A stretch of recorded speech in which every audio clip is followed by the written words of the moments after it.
এখান থেকে হামজা লাল সবুজের জার্সিতে খেলার মাঠে একের পর এক বাজিমাত করে যাচ্ছেন ফুটবলার হামজা চৌধুরী। সবশেষ নেপাল বাংলাদেশ ম্যাচে তার চমৎকার বাইসাইকেল গোলটি ফুটবল প্রেমীদের হৃদয় ছুঁয়ে গেছে। মাঠের খেলার পাশাপাশি হামজা চৌধুরী এখন রীতিমতো টক অব দ্য কান্ট্রিতে পরিণত হয়েছেন। তার পেছনে ছুটছে দেশের বিজ্ঞাপনী সংস্থাগুলো। হামজা মানেই যেন সবার আলাদা উন্মাদনা। এদিকে কয়েকদিন ধরে আলোচনায় অভিনেতা আফরান নিশুর পরিবর্তে নতুন মুখকে এমনই এক সাসপেন্স তৈরি করে প্রচারণামূলক ভিডিও প্রকাশ করে মোবাইল আর্থিক সেবাদানকারী একটি প্রতিষ্ঠান। আর তা নিয়ে সামাজিক যোগাযোগ মাধ্যমে চলতে থাকে আলোচনা।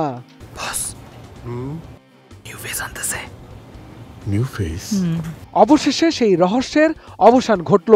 আফরান নিশুর জায়গা নিলেন ফুটবলার হামজা চৌধুরী। জানা গেছে ওই প্রতিষ্ঠানটির নতুন ব্র্যান্ড অ্যাম্বাসেডর হয়েছেন হামজা।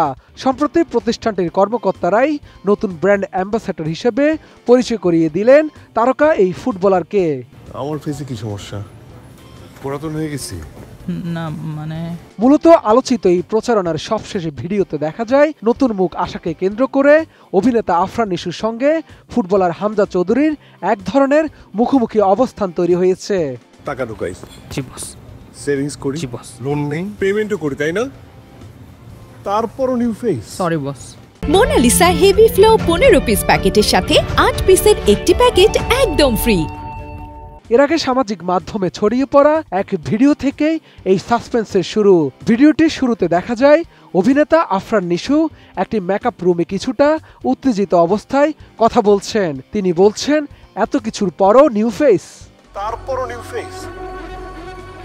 কে নিউ ফেস? এছাড়া একটি অন্ধকার আবহে নিশুকে বলতে শোনা যায়, কে এই নিউ ফেস?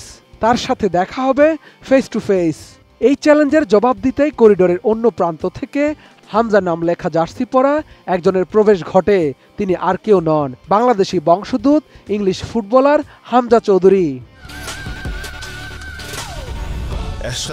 আফরান নিশুকে নিয়ে যে রহস্য তৈরি হয়েছিল তা মূলত এই নতুন ব্র্যান্ড অ্যাম্বাসেডরকে পরিচয় করিয়ে দেওয়ার একটি সৃজনশীল প্রচারণা ছিল।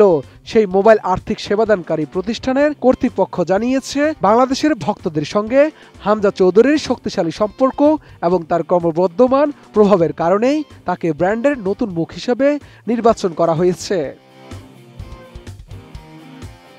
এর আগে সবশেষ ম্যাচে নেপালের বিপক্ষে শেষ মুহূর্তের গোল হজম করে হতাশা নিয়ে মাঠ ছেড়েছে বাংলাদেশ। 2-1 গোলে এগিয়ে থাকা ম্যাচে শেষ পর্যন্ত 2-2 গোলে ড্র করেছে লাল সবুজের প্রতিনিধিরা। তবে ম্যাচে 2টি গোল করেন হামজা চৌধুরী, যার একটি ছিল দৃষ্টিনন্দন বাইসাইকেল গোল। শাহাদাত রিফাত, এটিএন নিউজ, ঢাকা।